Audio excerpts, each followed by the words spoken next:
नमस्कार, सत श्री अकाल, आदाब। आप सभी का एक बार फिर से स्वागत है मेरे YouTube चैनल पर। आज मैं आप सभी के लिए लेकर आया हूँ एक हास्य व्यंग्य कविता। कविता का शीर्षक है रेल चली और इसके कवि हैं प्रदीप चौबे। आनंद लीजिए। कविता रेल चली। भारतीय रेल की जनरल बोगी, पता नहीं आपने भोगी कि नहीं भोगी। एक बार हम भी कर रहे थे यात्रा, प्लेटफॉर्म पर देखकर सवारियों की मात्रा हमारे पसीने छूटने लगे। हम झोला उठाकर घर की ओर फूटने लगे। तभी एक कूली आया, मुस्कुराकर बोला, अंदर जाओगे? हमने कहा, तुम पहुंचाओगे? वो बोला, बड़े बड़े पार्सल पहुंचाए हैं, आपको भी पहुंचा दूंगा, मगर रुपये पूरे 50 लूँगा। हमने कहा, 50 रुपया? वो बोला, हाँ भैया, 2 रुपये आपके, बाकी सामान के। हमने कहा, सामान नहीं है, अकेले हम हैं। वो बोला, बाबूजी, आप किस सामान से कम हैं? भीड़ देख रहे हैं, कंधे पर उठाना पड़ेगा। वैसे तो हमारे लिए बाएं हाथ का खेल है, मगर आपके लिए दायां भी लगाना पड़ेगा। हो सकता है लात भी लगानी पड़े, मंजूर हो तो बताओ। हमने कहा, देखा जाएगा, तुम उठाओ। कूली ने बजरंगबली का नारा लगाया और पूरी ताकत लगाकर हमें जैसे ही उठाया कि खुद बैठ गया। दूसरी बार कोशिश की तो लेट गया। हाथ जोड़कर बोला, बाबूजी, 50 रुपए तो कम हैं, हमें क्या मालूम था कि आप आदमी नहीं बम हैं। भगवान ही आपको उठा सकता है, हम क्या खाकर उठाएंगे? आपको उठाते उठाते खुद दुनिया से उठ जाएंगे। हमने कहा, बातें मत बनाओ, जब ठेका लिया है तो उठाओ।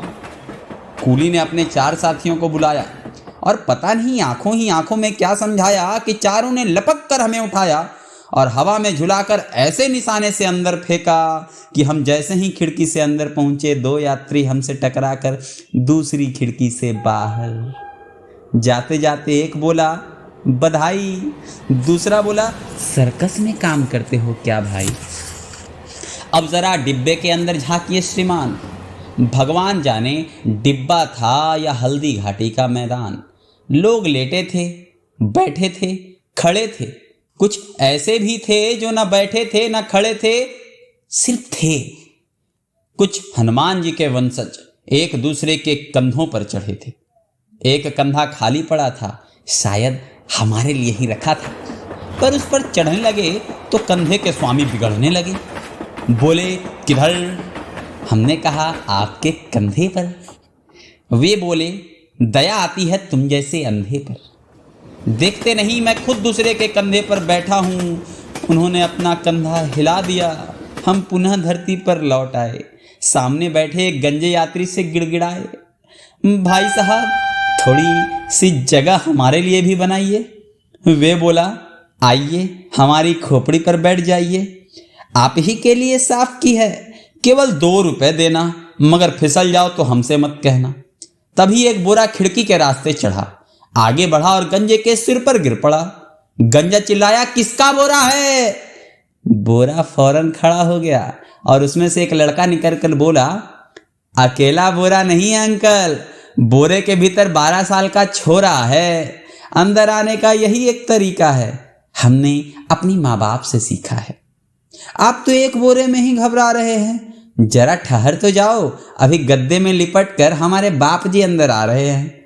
उनको आप कैसे समझाएंगे? हम तो खड़े भी हैं, वो तो आपकी गोद में ही लेट जाएंगे। एक अखंड सौ अंदर चद्दर ओढ़कर सो रहा था, एकदम कुंभकर्ण का बाप हो रहा था। हमने जैसे ही उसे हिलाया, उसकी बगल वाला चिल्लाया, खबरदार, हाथ मत लगाना वरना पछताओगे, हत्या के जुर्म में अंदर हो जाओगे। हमने पूछा, भाई साहब, क्या लफड़ा है? वो बोला, बेचारा 8 घंटे से एक टांग पर खड़ा है और खड़े खड़े इस हालत में पहुंच गया कि अब पड़ा है। आपका हाथ लगते ही ऊपर पहुंच जाएगा। इस भीड़ में जमानत कराने क्या बाप तुम्हारा आएगा? एक नौजवान खिड़की से अंदर आने लगा तो पूरा डिब्बा मिलकर उसे बाहर धकेलने लगा। नौजवान बोला, भाइयों भाइयों, सिर्फ खड़ा रहने को जगह चाहिए। एक अंदर वाला बोला, क्या खड़े रहने को जगह चाहिए तो प्लेटफार्म पर खड़े हो जाइए, जिंदगी भर खड़े रहिए, कोई हटाए तो कहिए। जिसे देखो घुसा चला आ रहा है, रेल का डिब्बा साला जेल हुआ जा रहा है। इतना सुनते एक अपराधी चिल्लाया, चुप रहो, रेल को जेल मत कहो, मेरी आत्मा रोती है यार, जेल के अंदर कम से कम चलने फिरने की जगह तो होती है। एक सज्जन फर्श पर बैठे हुए आंखें मूंद, उनके सिर पर अचानक गिरी पानी की गरम गरम बूंद। तो वे सिर उठाकर चिल्लाए, कौन है, कौन है? साला पानी गिराकर मौन है, दिखता नहीं तुम्हारा पाप नीचे बैठा है। ऊपर से आवाज आई, क्षमा करना बड़े भाई, पानी नहीं है हमारा, 6 महीने का बच्चा लेटा है, कृपया माफ कर दीजिए और अपना मुंह भी नीचे कर लीजिए, वरना बच्चे का क्या भरोसा। एक साहब बहादुर बैठे थे सपरिवार। हमने पूछा, कहाँ जा रहे हैं सरकार? वे झल्ला कर बोले, जहन्नुम में। हमने पूछ लिया, विद फैमिली? वे बोले, आपको भी मजाक करने के लिए यही जगह मिली। अचानक डिब्बे में बड़ी जोर का हल्ला हुआ।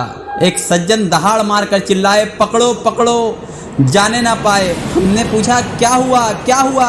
वे बोले, हाय हाय, मेरा बटुआ किसी ने भीड़ में मार दिया, पूरे 300 रुपए से उतार दिया, टिकट भी उसी में था। कोई बोला, रहने दो यार, भूमिका मत बनाओ, टिकट ना लिया हो तो हाथ मिलाओ, हमने भी नहीं लिया है। आप इस तरह चिल्लाएंगे तो आपके साथ हम नहीं पकड़ लिए जाएंगे। वे सज्जन रोकर बोले, नहीं भाई साहब, विश्वास कीजिए, मैं झूठ नहीं बोलता, मैं टीचर हूं। कोई बोला, तभी तो झूठ है, टीचर के पास और बटुआ, इससे अच्छा मजाक इतिहास में आज तक नहीं हुआ। टीचर बोला, कैसा इतिहास, मेरा विषय तो भूगोल है। तभी एक विद्यार्थी चिल्लाए, बेटा इसीलिए तुम्हारा बटुआ गोल है। बाहर से आवाज आई, गरम समोसे वाला। अंदर से फौरन बोले एक लाला, दो हमको भी देना भाई। सुनते ही ललायन ने डांट लगाई, बड़े चटोरे हो क्या, 5 साल के छोरे हो, इतनी गर्मी में खाओगे, फिर पानी को तो नहीं चिल्लाओगे? अभी मुंह में आ रहा है, समोसे खाते ही आंखों में आ जाएगा, इस भीड़ में पानी क्या रेल मंत्री दे जाएगा? तभी डिब्बे में हुआ हल्का उजाला। किसी ने जुमला उछाला, ये किसने बीड़ी जलाई है? कोई बोला, बीड़ी नहीं है, स्वागत करो, डिब्बे में पहली बार बिजली आई है। दूसरा बोला, पंखे कहाँ हैं? उत्तर मिला, जहां नहीं होना चाहिए वहां है। पंखों पर आपको क्या आपत्ति है? जानते नहीं रेल हमारी राष्ट्र संपत्ति है, कोई राष्ट्र चोर हमें घिस्सा दे गया है, संपत्ति में से अपना हिस्सा ले गया है। आपको लेना हो तो आप भी ले जाओ, मगर जेब में जो बल्ब रख लिए हैं उनमें से एक आध तो हमको दे जाओ। एक यात्री बर्थ के नीचे से निकलता हुआ अपनी आंखें मलता हुआ फिल्मी अंदाज में बोला, मैं कौन हूं? उसका पड़ोसी बोला, शुक्र करो बेटा कि हो, वरना कल रेलवे कर्मचारी पूछते ये कौन था। इतना सुनते ही पूछने वाला मौन था। अचानक गाड़ी बड़ी जोर से हिली। एक यात्री खुशी के मारे चिल्लाया, अरे चली चली। कोई बोला, जय बजरंगबली। कोई बोला, या अली। हमने कहा, काहे के अली और काहे के बली, गाड़ी तो बगल वाली जा रही है और तुमको अपनी चलती नजर आ रही है। प्यारे, सब नजर का धोखा है, दरअसल ये रेलगाड़ी नहीं हमारी जिंदगी है, और जिंदगी में धोखे के अलावा और क्या होता है। धन्यवाद।